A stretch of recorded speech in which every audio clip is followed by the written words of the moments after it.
What's up and welcome to Film and TV Weekly, the weekly film and TV show giving you all the news and views you need to know.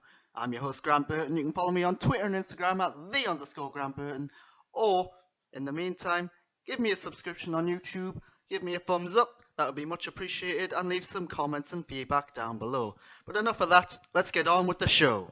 From Bond to Kingsman, Ralph Fiennes is putting the M in Kingsman. According to the Daily Mail, the Kingsman sequel announced last week is actually a prequel set in World War I, focusing on the original Kingsman. Writer and director Matthew Vaughn will return. The film will fit into the slot abandoned by Bond 25's delay. So, it turns out Ralph Fiennes really wanted to be in a 2019 spy movie. Can't blame him. But I really like the idea of a World War I spy movie. It's not something we've seen in quite a while, I don't think. And yeah, I like Ralph Fiennes. I like the previous two Kingsmen, but hopefully this will be just a little bit different, and that setting might help that. So yeah, keep an eye out for that film, and they haven't got long to make it, just over a year. Bad boys, what you gonna do? What you gonna do when the third one comes? Yep, Sony Pictures is close to greenlighting Bad Boys for Life, the long-awaited third film in the franchise. After being pleased by the latest draft of the script, this from Brent Land at Justin Kroll at Variety. So Will Smith kinda needs this. He hasn't had a huge success in the box office in recent years, outside of say Suicide Squad, where he probably wasn't the main attraction. So this could help propel him higher up. And Martin Lawrence is in talks to be in this film. I don't think this film is going to happen without Martin Lawrence. So if you like Bad Boys, it's up to him, basically, at this point, it seems. Have you ever watched a TV show and wished you were playing a video game instead? Well, Netflix has you in mind. According to Lucas Shaw at Bloomberg, Netflix is producing a slate of choose-your-own-adventure specials, starting with an upcoming episode of Black Mirror.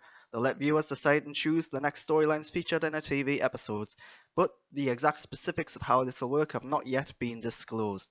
So Netflix has actually already tried this before with Puss in Book, a children's show. I don't know how well it worked out for them on that, but I haven't heard anything since. They also had a deal with Telltale Games, which would have explored this as well, but since Telltale Games screwed up and cost over 200 people their jobs, that's probably not happening anyway. So yeah, this could come across as gimmicky and cheesy, but it could also be really cool and interesting. Time will tell. In the meantime, why not just play a video game? They're better than most films and TV shows anyway. The next live-action adaptation of a Disney classic has been announced, and it's... wait. Lilo and Stitch? Yep, Lilo and Stitch. The producers of the upcoming live-action Aladdin are attached to adapt Lilo and Stitch in the same way. This from Boris Kitt at The Hollywood Reporter. I was never a huge fan of Lilo and Stitch. It was always just okay in my opinion. And you have to imagine that Stitch is going to be CGI, in which case a lot of this film relies on how well that character looks. If Beauty and the Beast is anything to go by, well, CGI can be hit and miss, because the Beast didn't always look good. In fact, it rarely looked good. If you're really interested in this, why not just go back and watch the original? This is another instance of why remake it in the first place. The Chronicles of Narnia are coming to Netflix, but is it a film or is it a TV show? Well, nobody knows. Yeah, seriously, nobody knows. The official Narnia Facebook account made the announcement this week, confirming a multi-year deal with Netflix, promising stories in the Narnia universe. So it sounds as though Netflix doesn't have a clue what they're doing here. It sounds like they've made a deal, but they haven't got anything actually set in stone in place. You have to assume that the 7 main books in the series are going to become films. Maybe the longer ones might end up being like a TV show or something, and other elements could also be drawn into there, but just like Netflix, I don't know. Return to a galaxy far, far away, only this time in the comfort of your own home, because the live-action Star Wars TV show has started production. Jon Favreau has revealed the first details on his personal account on Facebook, I think it was. So, yeah. Oh, by the way, the Star Wars Holiday Special does not count as the first ever live-action TV show. Yeah, just forget about that. Jon Favreau has revealed that his Star Wars TV show will be called The Mandalorian, and it will focus on a lone gunfighter on the outskirts of the galaxy. There's a lot of rumours about this at the minute. Rumoured to star Pedro Pascal from Game of Thrones and Narcos. Great actor, I really like him, and I want to see him in Star Wars in some form or another, so why not this? Yeah, I'm all for that. They also announced this week the directors. You've got Dave Filoni, Jon Favreau, of course, Bryce Dallas Howard, and Taika Waititi. First, let's talk about Bryce Dallas Howard. Bryce Dallas Howard, not known exactly for her directing. She's done a few short films. Of course, she's the daughter of Ron Howard. So, yeah, I'm fine with this. I'm sure she's a talented director. Let her do it, by all means.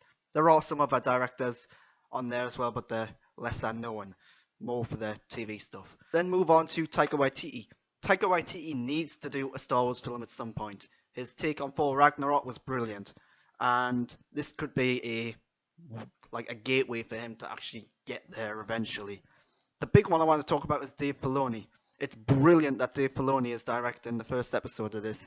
If you don't know who Dave Filoni is, he is the producer and director of the Clone Wars and Rebels TV shows, and outside of George Lucas, he probably knows and gets what Star Wars is better than anyone. So yeah, brilliant bringing him on, and hopefully he will direct a live-action Star Wars film himself someday. Rocketman, the fantasy biopic based on Elton John's career and life. This is a really good trailer, if it is just a teaser, but it also has the benefit of being cut to an Elton John soundtrack, so of course it's going to be a good trailer. Same with that Bohemian Rhapsody film coming out.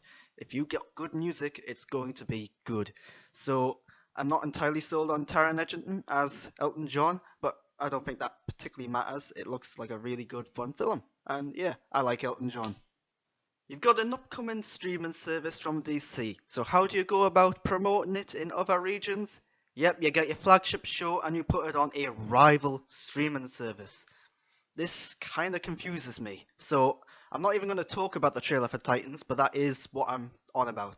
Titans outside of the USA will be on Netflix, so that's great. It means I can watch it without actually having to get another subscription, but it raises more questions than it answers. So let's start with this one. When DC streaming service comes out, will Titans be on that, or will it be stuck on Netflix? Don't know. Because they're releasing this on Netflix now, or at least when it comes out, does that mean the DC streaming service is a long way off than what we originally thought? Don't know. I'm not entirely sold on Titans anyway, so I'm not that concerned about it, and I'm not sure if I'm going to be getting the DC streaming service. Although they did also release a trailer for the Harley Quinn animated show, and that looks really good. I really like the sound of Kaylee Cuoco as Harley Quinn. Harley Quinn, of course, one of my favourite comic book characters ever. So yeah, I'm a little biased, I'll be honest. But another thing about that is they also revealed that it's not actually coming out till December 2019. That's more than a year away. So why the hell are you releasing footage of it now? Also, that footage might not even be in the show. It doesn't look like it will be. DC, they're promoting this in weird ways, and I'm not entirely sure if I understand why. Maybe it's just a teaser and a sample. Maybe they'll release Titans on Netflix and say, hey, here's what the sort of thing we're going to do. You like that? Then here's the DC streaming service. You'll get more of that. Spider-Man does whatever a spider can, and let him do it because this film looks awesome. It really does. The unique style of animation mixed in with comedy and of course Spider-Man lore and mythos really looks like it's working. It reminds me a little of the Lego Batman movie. My one little concern is maybe they're cramming too many Spider-Men, women, people, things into this trailer and this film, because a lot of people in the wider world and audience won't know who these are. Maybe that will help the perception of them. Maybe it'll make these characters more accessible and more well known, but it could just overstuff the film, and that's what I'm worried about. But hopefully they'll handle it well. The trailers do look really good. The new trailer for Vice is here, the film about Dick Cheney, and the one takeaway I've got about this is, wow, Christian Bale is going for an Academy Award, isn't he?